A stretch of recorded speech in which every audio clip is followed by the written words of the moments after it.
Halo semuanya, selamat datang di channel Cerita Hati Bunda Elsa. Tempat di mana cerita punya rasa, dan rasa punya makna. Karena setiap kisah selalu membawa pesan, dan setiap pesan menyentuh hati yang mendengarkan. Jadi siapkan waktu terbaikmu, cari tempat yang nyaman, dan yuk kita mulai kisahnya. Sari dan Anton memulai perjalanan panjang menuju kampung halaman Sari untuk merayakan Lebaran. Mobil tua mereka melaju perlahan di jalanan desa yang masih sepi. Dari luar, tak ada yang bisa menebak bahwa mereka adalah pasangan yang sukses. Anton, suami Sari, mengemudi dengan tenang, sementara Sari duduk di sampingnya dengan tatapan penuh harap. Mudik kali ini terasa sedikit berbeda, karena ia tahu keluarganya akan memperhatikan setiap detail hidup mereka. Setelah berjam-jam perjalanan, mereka akhirnya sampai di rumah orang tua Sari. Rumah tua bercat putih itu tampak sederhana, namun penuh kenangan. Saat mereka keluar dari mobil, Sari mencoba menyembunyikan kegugupannya di balik senyum ramah. Ia tahu bahwa keluarganya akan memberikan berbagai pandangan tajam, terutama ibu mertuanya, Ibu Rina, yang terkenal dengan sikapnya yang selalu membandingkan keadaan hidup anak menantunya. "Ibu, Bapak, kami sudah sampai," teriak Sari ceria saat melangkah memasuki halaman rumah. Namun, tak ada sambutan hangat dari ibu mertuanya yang biasanya terlihat antusias. Ibu Rina hanya menyipitkan mata, menatap Sari dengan tatapan penuh tanda tanya. Sementara itu, Anton yang sudah terbiasa dengan sikap dingin dari keluarga Sari, hanya tersenyum dan menyapa mereka dengan sopan. Fitri, adik ipar Sari, segera muncul dari dalam rumah dan melihat mobil tua yang mereka bawa. Ia langsung memberikan senyuman sinis, seolah ingin menunjukkan bahwa mobil tersebut terlalu sederhana untuk seseorang yang datang dari kota besar. "Loh, Mas Anton bawa mobil itu? Kok nggak ganti mobil baru sih? Kan sekarang zaman udah canggih, masa masih pakai yang kayak gitu?" kata Fitri dengan nada mengejek. Sari yang mendengar komentar itu hanya bisa tersenyum datar. Ia tak ingin membalas dengan kata-kata pedas, tapi hatinya terluka. "Ini mobil kesayangan kami, Fitri. Kami tidak perlu mobil baru untuk merasa bahagia," jawabnya dengan suara tenang, berusaha mengendalikan emosinya. Ibu Rina yang mendengar percakapan itu langsung angkat bicara, "Ya, kalau kalian hidup begini terus, jangan harap bisa maju. Gimana bisa membahagiakan anak kalau hidupnya masih seada-adanya begini?" ucapnya dengan nada sinis, sambil memandang Anton dengan tatapan penuh kecurigaan. Anton hanya diam, menahan amarah yang mulai muncul. Ia mengingatkan dirinya sendiri untuk tidak terbawa perasaan, walaupun mendengar kata-kata itu sangat menyakitkan. "Kami baik-baik saja, Bu. Yang penting kami sehat dan bahagia," jawab Anton dengan nada yang masih sabar. Sari merasa lelah menghadapi semua hinaan itu, tapi dia berusaha untuk tetap tenang. Mertua dan adik iparnya memang selalu membuatnya merasa seperti bukan bagian dari keluarga, meskipun ia sudah berusaha keras untuk memberikan yang terbaik. Namun, dia tahu, mudik kali ini akan penuh dengan tantangan, dan ia hanya bisa bertahan sambil menjaga harga dirinya. Seiring waktu, keduanya masuk ke dalam rumah dan duduk di ruang tamu. Ibu Rina, tanpa rasa bersalah, terus melontarkan komentar tentang hidup mereka yang terlihat biasa-biasa saja. Namun, Sari tidak ingin terjebak dalam permainan psikologis tersebut. Ia tahu, meskipun mereka datang dengan penampilan yang sederhana, mereka adalah pasangan yang sukses. Tapi, untuk saat ini, ia memilih untuk diam dan menahan segala perasaan.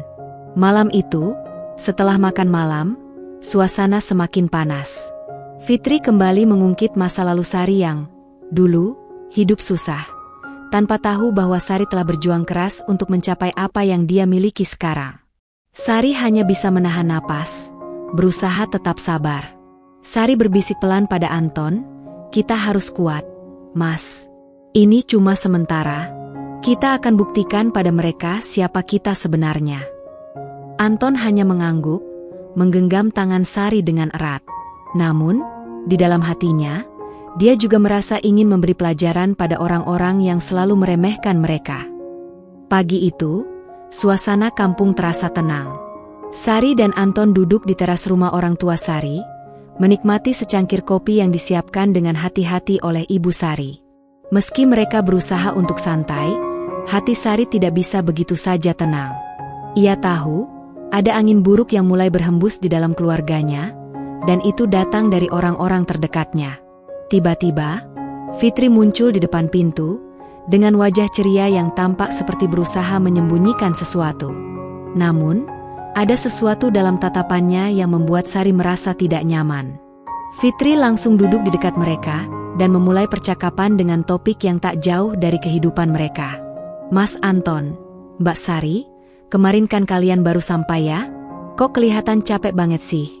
Kayak habis kerja keras seminggu penuh?" Fitri bertanya dengan senyum yang agak dipaksakan, seolah ingin menggali lebih dalam kehidupan mereka. Sari, yang mulai merasakan ada yang tidak beres, hanya membalas dengan senyum tipis.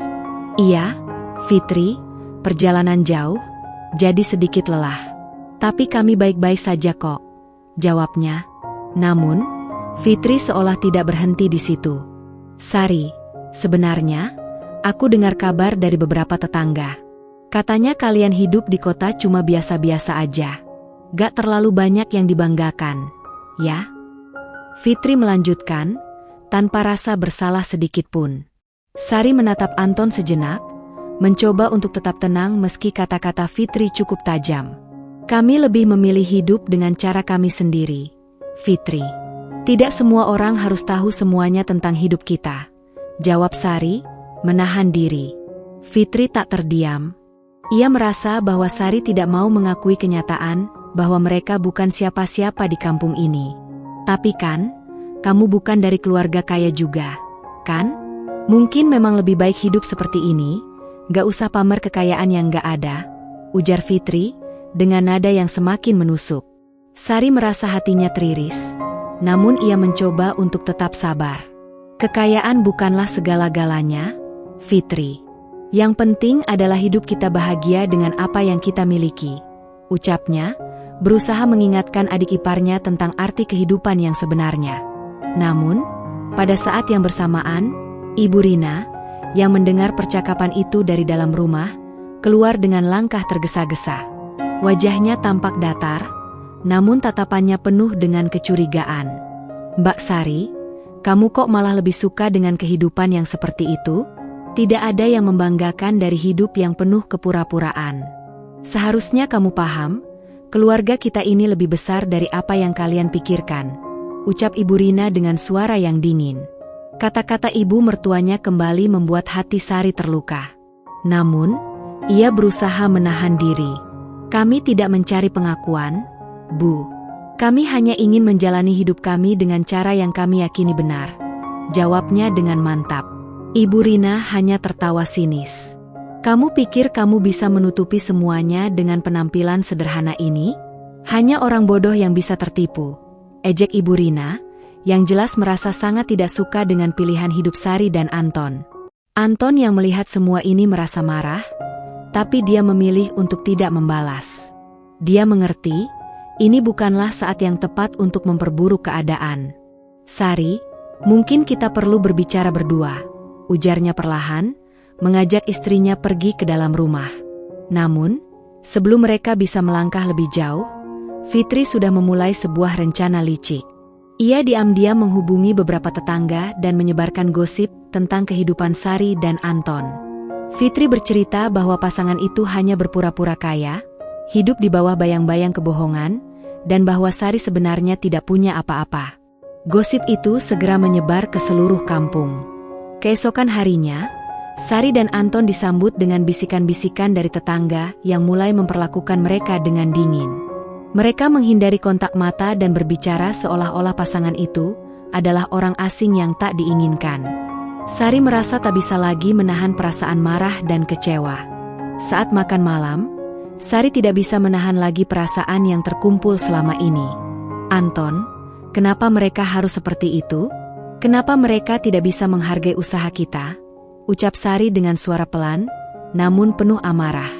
Anton menatapnya dengan penuh pengertian. "Kita tidak bisa mengubah pandangan orang lain, Sari. Tapi kita bisa mengubah cara kita melihat masalah ini, jawab Anton dengan bijaksana. Sari merasa lelah. Tak hanya karena perjalanan jauh, tetapi juga karena terus-menerus dipandang rendah oleh orang-orang yang seharusnya mendukungnya. Ia tahu bahwa kedatangannya ke kampung ini tidak akan pernah mudah, dan tampaknya ia harus mempersiapkan diri untuk menghadapi lebih banyak ujian ke depan. Pagi itu, suasana di rumah orang tua Sari terasa tegang. Seluruh keluarga berkumpul di ruang tamu setelah sarapan. Sari dan Anton duduk berhadap-hadapan dengan ibu mertuanya, Ibu Rina, yang tampak sedang mempersiapkan sebuah topik pembicaraan yang sudah pasti menyakitkan. Sari sudah bisa merasakan bahwa tekanan semakin besar. Fitri, yang sudah mulai memperlihatkan sikap kurang ajar, juga duduk di sudut ruang tamu, memandangi mereka dengan tatapan yang penuh sindiran.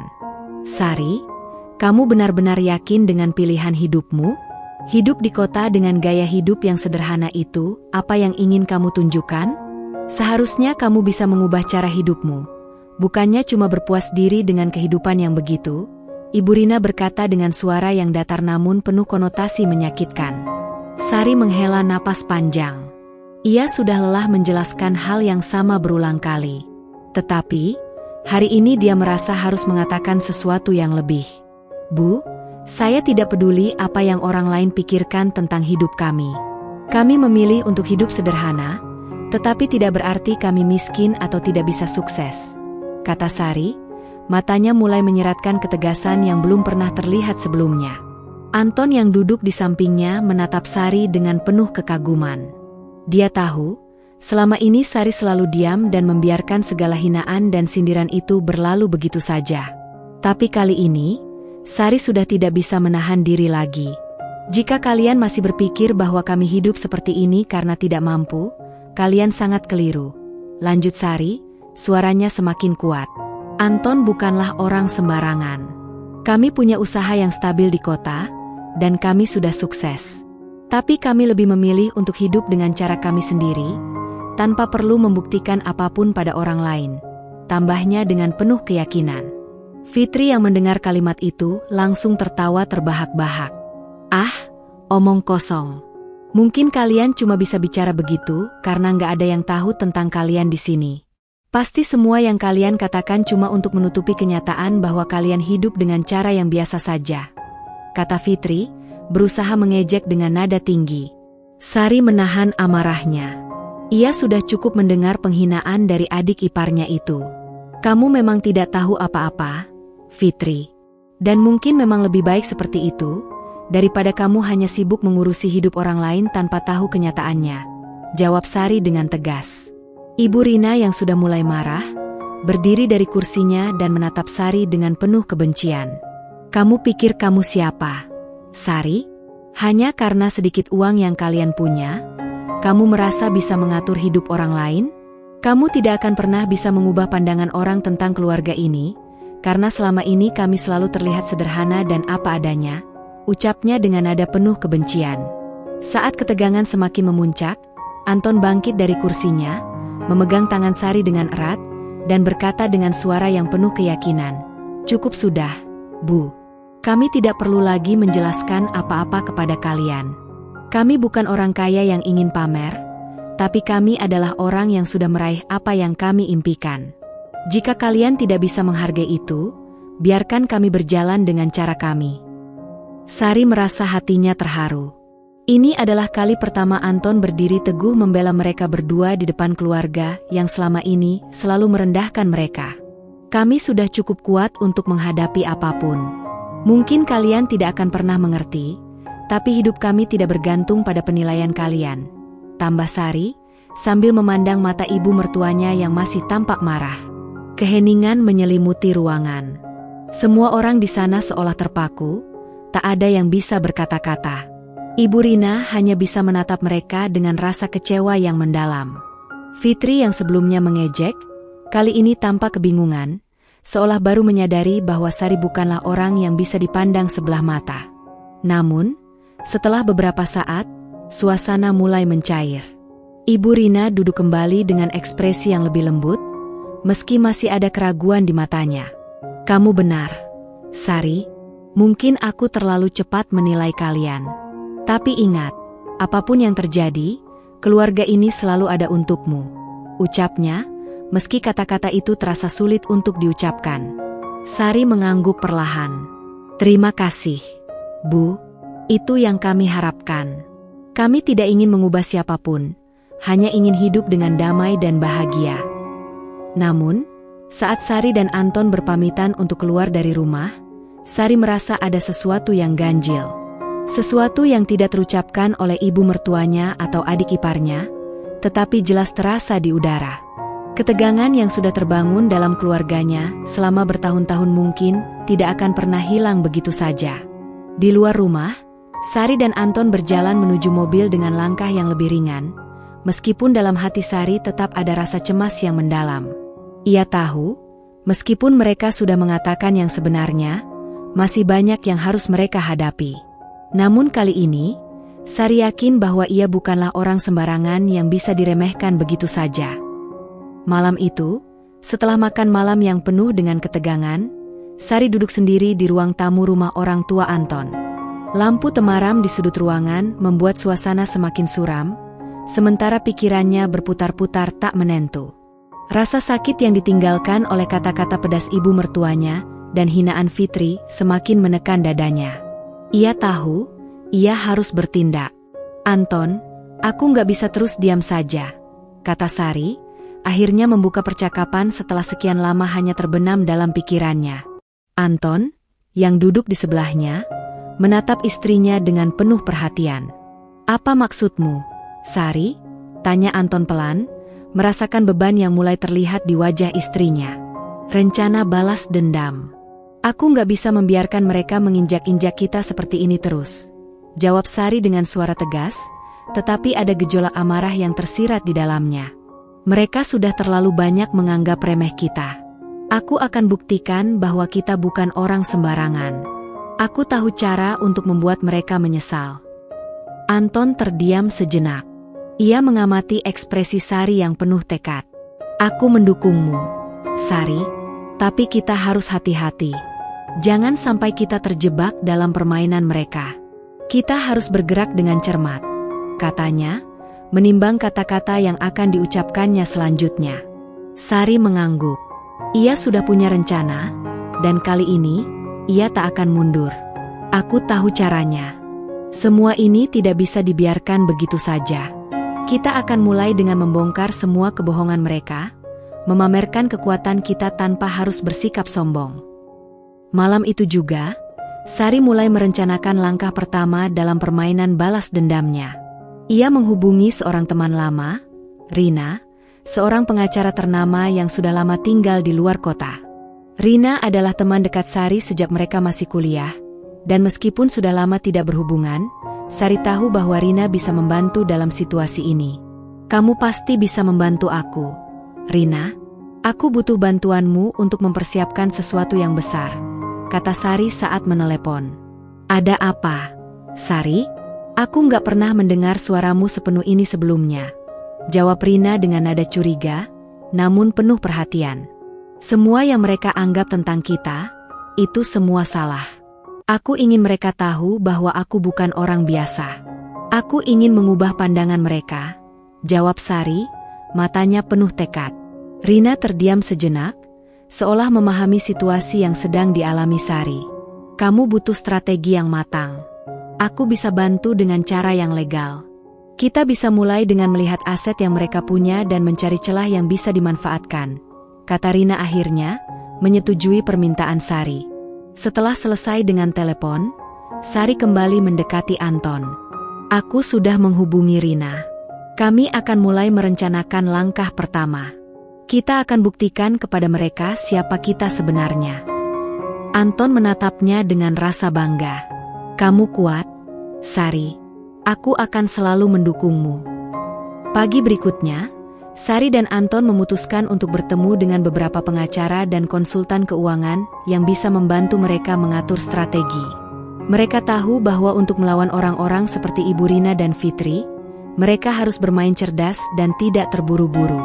Sari memutuskan untuk menggali informasi lebih dalam mengenai status keuangan keluarganya, dan mencari cara untuk memanfaatkan celah yang ada. Mereka mulai menyusun rencana untuk menunjukkan pada kampung bahwa mereka bukan orang yang bisa dipermalukan begitu saja.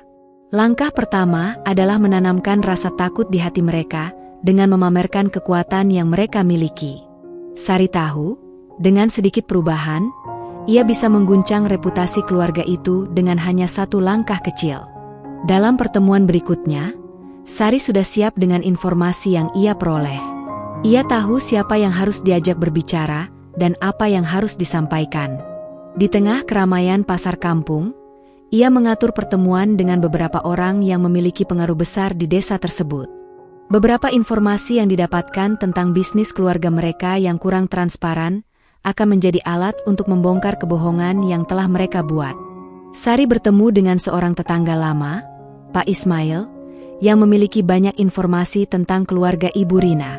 Pak Ismail, yang sejak dulu bekerja sebagai pengawas keuangan di kantor desa, memiliki banyak catatan yang bisa menunjukkan bagaimana keluarga itu menjalankan bisnis mereka. Sari dengan cermat menyusun rencana untuk memperlihatkan kepada publik bahwa ada hal-hal yang tidak beres dalam pengelolaan harta mereka. Pak Ismail menceritakan bagaimana selama ini keluarga Ibu Rina selalu menyembunyikan pendapatan mereka yang sebenarnya jauh lebih besar dari apa yang mereka tunjukkan ke masyarakat. Mereka selalu bilang mereka sederhana, tapi faktanya mereka punya banyak lahan dan bisnis di luar kota yang jarang orang ketahui, kata Pak Ismail, sambil memberikan dokumen yang bisa digunakan untuk membuktikan itu. Dengan informasi ini, Sari merasa langkahnya sudah semakin dekat. Ia akan menggunakan semua data itu untuk mempermalukan keluarga Ibu Rina di depan umum. Namun, sebelum itu, Sari tahu bahwa ia harus menjaga kehormatan Anton dan keluarganya. Bagaimanapun, dia ingin mengajarkan mereka sebuah pelajaran tanpa merusak hubungan yang sudah ada. Malam itu, Sari duduk di meja makan bersama Anton, merenungkan apa yang akan terjadi selanjutnya. Ini baru permulaan. Aku harus sabar dan membuat langkah-langkah yang lebih cermat. Mereka sudah terlalu meremehkan kita, dan sekarang saatnya kita menunjukkan siapa kita sebenarnya, kata Sari dengan senyuman penuh arti. Anton meraih tangan Sari, menatapnya penuh keyakinan. Aku di sini, Sari. Apapun yang terjadi, kita hadapi bersama. Sari mengangguk. Bersiaplah, Anton. Kita akan lihat siapa yang tertawa terakhir. Pagi yang cerah itu, Sari dan Anton memulai langkah mereka yang lebih besar. Rencana balas dendam yang telah disusun matang kini mulai berjalan. Sari tahu, meskipun mereka sudah memiliki informasi dan strategi, perjuangan ini akan jauh lebih sulit dari yang ia bayangkan. Namun, ia sudah tidak bisa mundur lagi. Hari itu, Sari dan Anton bertemu dengan Rina di kantor pengacara untuk mendiskusikan langkah selanjutnya. Rina, yang telah membantu mereka dengan menelusuri data keuangan keluarga Ibu Rina, menunjukkan beberapa bukti yang bisa digunakan untuk menyerang reputasi mereka. Dokumen-dokumen yang mengungkapkan transaksi-transaksi yang tidak tercatat dan kejanggalan dalam laporan keuangan itu bisa jadi kartu as mereka. Ini bukti yang cukup kuat, Sari. Kalau kita benar-benar ingin membawa mereka ke ranah hukum, kita bisa lakukan, ujar Rina sambil membuka sebuah map yang berisi bukti-bukti tersebut. Namun, hati-hati, ini bisa jadi bumerang kalau tidak hati-hati. Sari menatap dokumen-dokumen itu dengan penuh tekad. Kita akan jalani, Rina. Kita tidak akan mundur hanya karena sedikit risiko. Ini tentang harga diri kita. Mereka sudah terlalu lama meremehkan kami, jawab Sari dengan suara penuh keyakinan. Anton yang duduk di sampingnya mengangguk setuju. Kami siap untuk segala kemungkinan. Tapi kami juga ingin mereka merasa malu dengan sikap mereka selama ini. Rina menghela napas panjang, tampak berpikir sejenak. Baik, kalau begitu, kita akan mulai dengan menyebarluaskan informasi ini ke beberapa pihak yang bisa membuat masalah ini menjadi lebih besar. Saya akan menghubungi beberapa teman yang punya pengaruh di daerah ini. Semua langkah harus dilakukan dengan sangat hati-hati. Jangan sampai kita malah terjebak dengan masalah yang lebih besar. Sari mengangguk dan memandang Anton, yang kini tampak semakin serius. Mereka berdua sudah sepakat, mereka harus bergerak cepat dan cermat.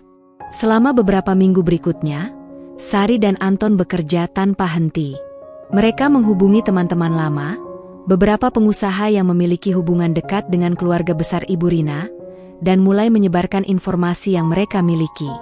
Sari juga memperkenalkan dirinya dengan lebih berani di hadapan para tetangga, memberitahu mereka tentang apa yang sebenarnya terjadi di balik tirai keluarga Ibu Rina.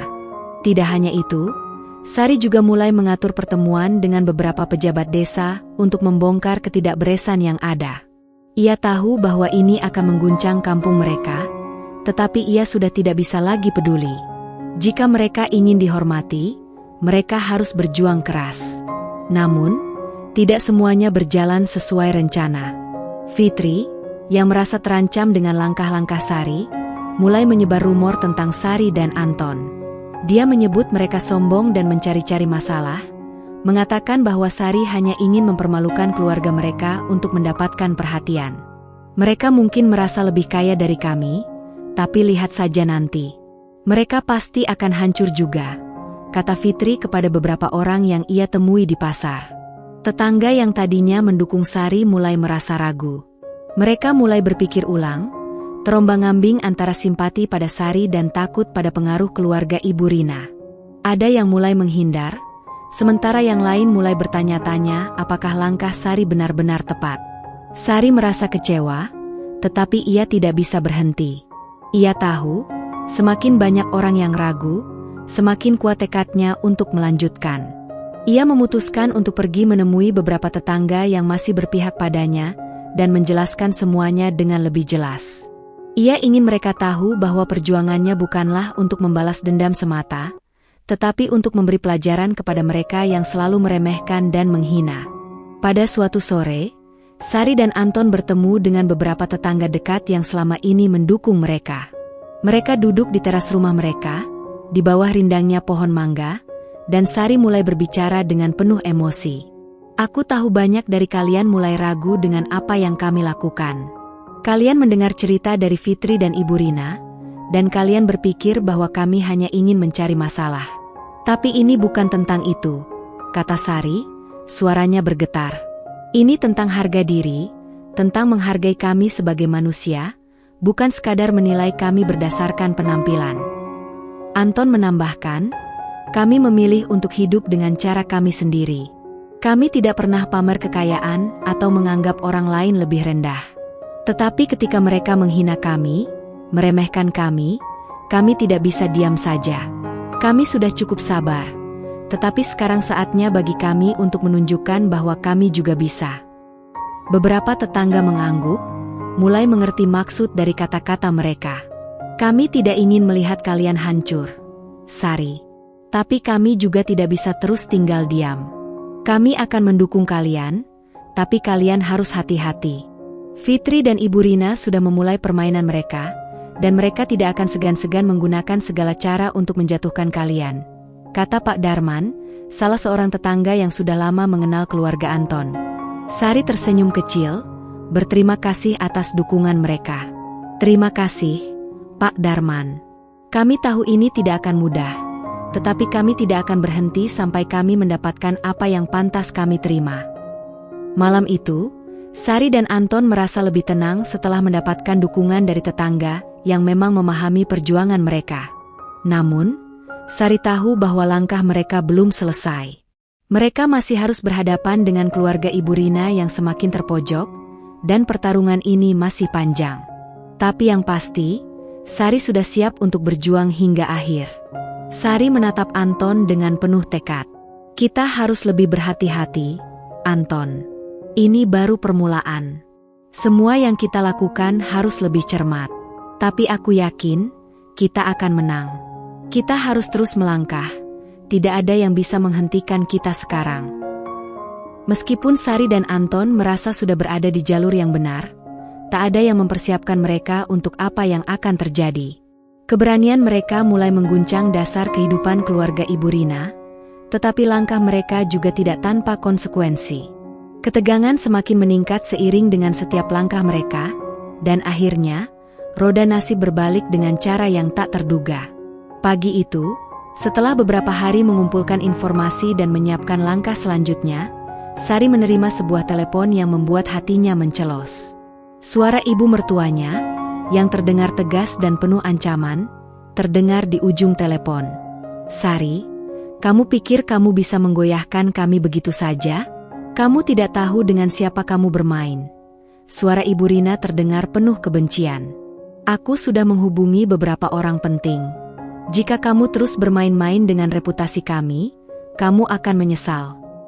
Sari terdiam sejenak, tetapi rasa takut yang ia rasakan segera digantikan dengan amarah. Ia tahu, ancaman itu bukan sekadar kata-kata kosong. Ibu Rina memiliki koneksi yang luas, dan keluarga mereka, meskipun tampak sederhana, jauh lebih berkuasa daripada yang Sari duga. "Aku tidak takut dengan apapun yang kamu lakukan, Ibu Rina. Kamu dan keluarga kalian yang selama ini meremehkan kami. Kalau kamu ingin berperang, aku siap," jawab Sari dengan suara yang mengandung tekad dan keberanian.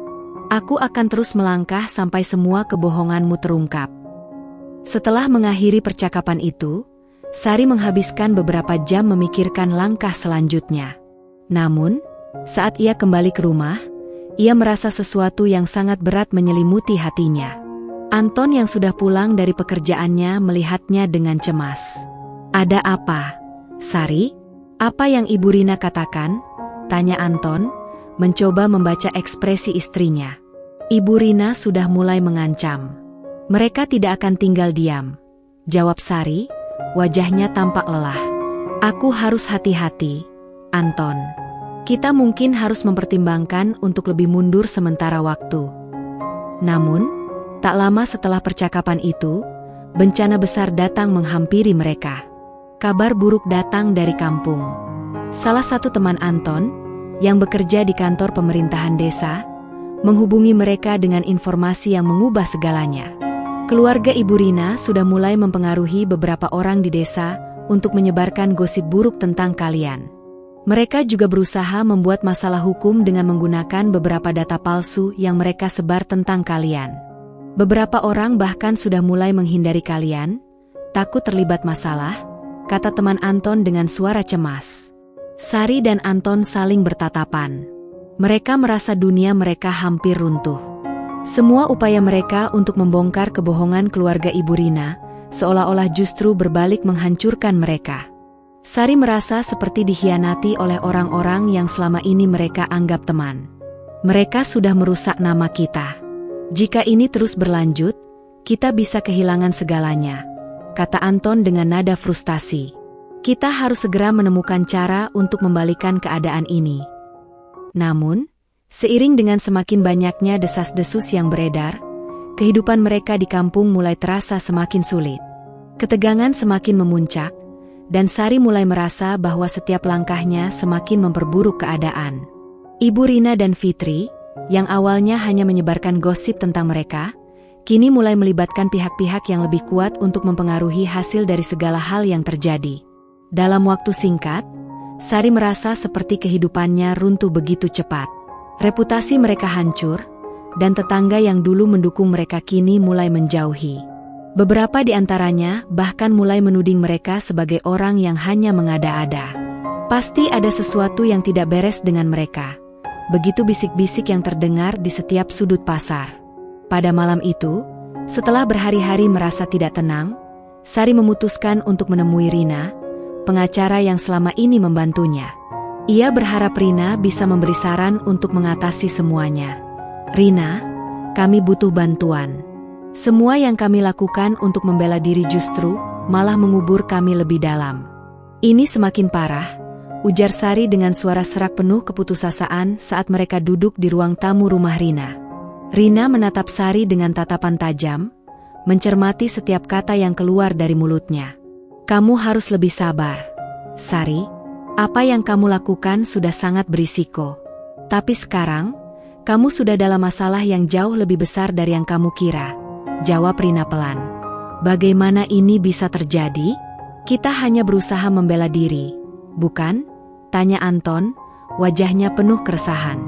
Rina mengangguk. "Ini adalah dunia yang sangat keras. Apa yang kamu hadapi sekarang bukan hanya soal kebohongan atau pencemaran nama.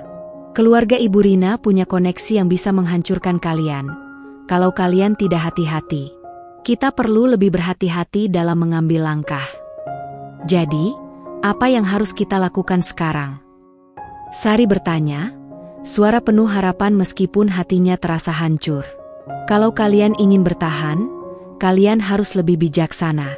Kita bisa mulai mencari bukti lebih kuat, tetapi kalian harus siap untuk menghadapi segala kemungkinan. Ini bukan hanya tentang melawan kebohongan mereka, tapi juga tentang menjaga keselamatan kalian. Saring setiap langkah dengan hati-hati, jawab Rina, menatap mereka dengan serius. Malam itu, Sari dan Anton kembali ke rumah dengan perasaan campur aduk. Di satu sisi, mereka merasa terpojok, tetapi di sisi lain, mereka tidak bisa mundur. Mereka harus memilih untuk bertahan, meskipun segala hal tampak melawan mereka. Sari tahu, perjalanan ini masih jauh dari selesai, dan ia harus semakin berhati-hati dengan langkah-langkah yang diambilnya. Kehancuran yang mereka rasakan kini adalah ujian besar dalam hidup mereka. Namun, Sari merasa satu hal yang pasti. Ia tidak akan membiarkan keluarga Ibu Rina menang begitu saja. Jika perlu, ia akan melawan hingga titik darah penghabisan. Sari dan Anton merasa seperti telah melewati banyak hal yang tak terbayangkan sebelumnya. Kehidupan mereka, yang dahulu penuh dengan harapan dan kebahagiaan sederhana, kini dipenuhi dengan cobaan dan pertempuran yang hampir tak ada habisnya. Namun, meskipun segala hal terasa begitu berat, mereka tahu bahwa mereka harus bangkit kembali. Beberapa bulan setelah pertempuran hukum dan sosial yang tiada henti, akhirnya keadaan mulai berbalik. Sari tidak lagi merasa terpuruk.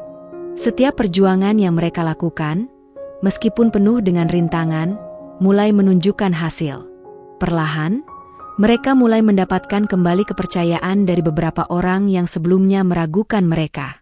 Meski tak semua orang bisa berubah, mereka berhasil menunjukkan bahwa mereka tidak akan mudah jatuh dalam permainan kotor keluarga Ibu Rina. Sari duduk di teras rumah, merenung, melihat matahari terbenam di balik bukit yang jauh. Anton bergabung, duduk di sampingnya, dan menggenggam tangannya. Aku tahu, Sari, ini semua tidak mudah.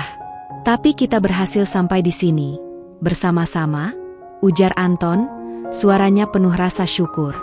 Sari menatap suaminya dengan tatapan lembut, matanya bersinar, walaupun ada sedikit kelelahan di sana. Kita harus mengucap syukur, Anton. Segala cobaan ini mengajarkan kita banyak hal. Aku merasa lebih kuat sekarang. Kita mungkin bukan orang yang paling kaya atau terkenal, tapi kita punya kebanggaan dan prinsip yang tak ternilai. Anton tersenyum, dan keduanya diam sejenak, menikmati kedamaian yang kini perlahan menghampiri mereka. Selama ini, mereka hanya berfokus pada melawan kebohongan dan kejahatan yang ada di sekitar mereka. Namun hari itu, mereka mulai menyadari satu hal penting. Mereka memiliki satu sama lain, dan itu adalah kekuatan terbesar yang mereka miliki. Beberapa minggu setelah pertempuran yang mereka jalani, hasil dari langkah-langkah mereka yang berhati-hati mulai nampak. Tidak hanya reputasi mereka yang mulai membaik, tetapi juga keberanian mereka untuk melawan ketidakadilan mulai mendapat pengakuan dari beberapa orang di kampung. Bahkan, beberapa tetangga yang sempat meragukan mereka kini mulai mengakui keberanian mereka dan mendukung perjuangan mereka. Namun, meski begitu, Sari dan Anton tahu bahwa kehidupan tidak selalu berjalan mulus. Sari menyadari bahwa meskipun mereka berhasil menghadapinya, masih banyak orang yang mungkin akan selalu berusaha menurunkan mereka. Tetapi yang terpenting bagi Sari dan Anton adalah mereka sudah melewati ujian besar bersama, dan mereka kini jauh lebih kuat dari sebelumnya. Suatu hari, Sari mendapat telepon dari Rina, pengacara yang selama ini membantu mereka. Sari, aku baru saja mendapat kabar. Kasus kalian sudah mendapat perhatian lebih luas, dan beberapa bukti yang kalian kumpulkan benar-benar menunjukkan ketidakberesan dalam keluarga Ibu Rina. Kita bisa melanjutkan ke pengadilan jika kalian siap, kata Rina. Sari menatap Anton, yang langsung menyahut, kita akan lanjutkan, Rina. Tapi kali ini dengan strategi yang lebih hati-hati. Kami sudah siap untuk menghadapinya, tetapi kami juga tidak ingin hidup kami terus dihantui. Setelah percakapan itu, Sari merasakan beban berat yang seakan mulai terangkat sedikit demi sedikit. Tidak hanya tentang balas dendam atau pertempuran sosial, tetapi mereka mulai melihat dunia dengan cara yang berbeda. Semua yang mereka alami membuat mereka lebih mengenal diri mereka sendiri dan lebih kuat untuk menghadapi masa depan. Beberapa bulan kemudian, setelah kasus hukum dan sosial itu mulai berjalan dengan lebih lancar, Sari dan Anton merasa bahwa akhirnya mereka bisa memulai kehidupan baru mereka. Mereka memutuskan untuk berinvestasi dalam usaha kecil-kecilan, membuka toko bersama yang mereka impikan sejak lama. Bisnis itu mungkin tidak besar, tetapi itu adalah lambang kebangkitan mereka. Sari kembali menghadapinya dengan senyuman. Kita sudah melalui banyak hal. Sekarang, mari kita lihat ke depan. Tidak ada yang bisa menghentikan kita. Anton tersenyum lebar, memegang tangannya dengan erat. Ya, Sari. Ini adalah awal baru bagi kita. Kita akan membangun masa depan yang lebih baik, jauh dari konflik yang menguras tenaga ini. Kita punya satu sama lain, dan itu lebih dari cukup. Di tengah perjalanan panjang dan berliku, Sari dan Anton akhirnya menemukan kedamaian dalam diri mereka sendiri. Mereka tidak lagi merasa terancam oleh gosip atau fitnah yang beredar. Mereka tahu bahwa meskipun dunia di luar seringkali kejam, selama mereka saling mendukung dan berjuang bersama, mereka akan selalu menemukan cara untuk bertahan. Mereka mulai memandang masa depan dengan penuh harapan. Kehidupan mereka kini bukan hanya tentang membalas dendam atau meraih kemenangan, tetapi tentang kebahagiaan sederhana yang berasal dari keberanian untuk bangkit dan mulai lagi dari awal. Dengan tekad yang lebih kuat, Sari dan Anton melangkah maju. Di luar sana, mungkin akan selalu ada orang yang mencoba meruntuhkan mereka. Namun, dengan satu sama lain di sisi mereka, mereka tahu bahwa apapun yang terjadi, mereka akan selalu bisa bertahan. Mereka sudah melewati semuanya, dan kini, mereka siap untuk menghadapi dunia baru yang penuh harapan.